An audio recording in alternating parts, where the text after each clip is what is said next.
We have only one topic for tonight, Syria. Of course, Bashar al-Assad, a dictator who was forced to flee his own country. What was the history, the nowadays and perspectives for the country, and how the friend and ally of a fallen dictator, Russia, is acting, and what are the consequences for the whole region?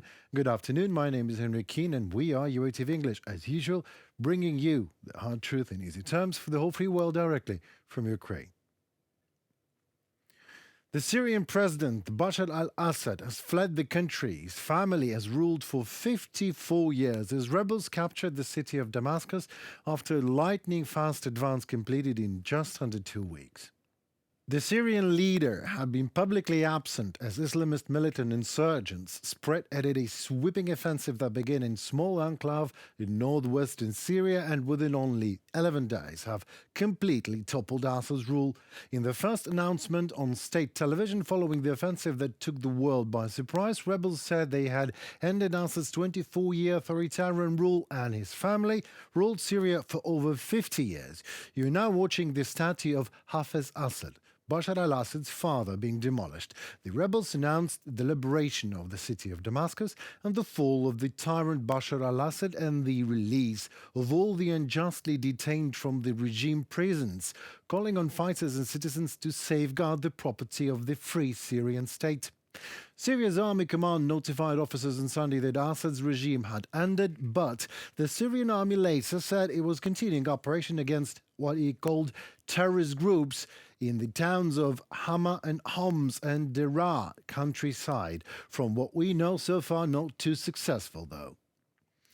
Rebels said they had freed prisoners from Damascus' notorious Sidnaya prison, regarded as a symbol of Assad's tyrannical regime's brutality. There are also videos in the internet from Damascus showing men climbing on top of a hospital, trying to tear down a poster of Assad's face. So where is al-Assad now? Well, two senior Syrian officers told the media that Assad had fled Damascus. His destination is unknown. But journalists, we keep on asking, and the senior Emirati diplomat Anwar Gargash declined to say whether Assad was fleeing to the United Arab Emirates. When people ask where Bashar al-Assad is going to, I say, when you really look at this, this is really the end of the day. A footnote in history. Gargash told this, quite nonsense if you ask me, as an answer to reporters at a conference in Bahrain. So no one knows where Assad is. But maybe we all should be looking in Vladimir Putin's bunker.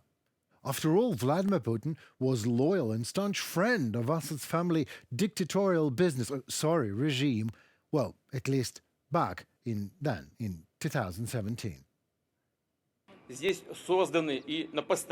Two bases have been established here and will operate on a permanent basis, at Tarsus and at Khmimim. And if the terrorists raise their heads again, we will strike them in ways they have never seen before.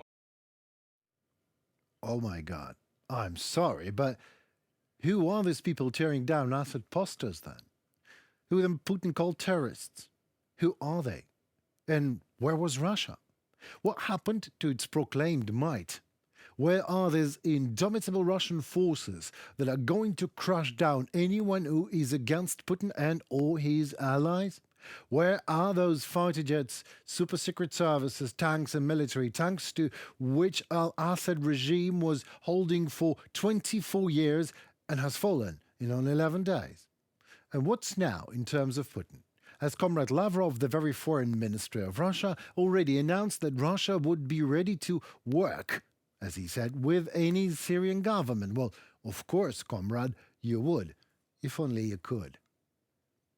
Assad is gone. He has fled his country. His protector, Russia, led by Vladimir Putin, was not interested in protecting him any longer. There was no reason for Russia to be there in the first place. They lost all interest in Syria because of Ukraine, where close to 600,000 Russian soldiers lay wounded or dead in a war that should never have started and could go on forever. Russia and Iran are in a weakened state right now, one because of Ukraine and a bad economy, and the other because of Israel and its fighting success. Donald Trump, the US president-elect.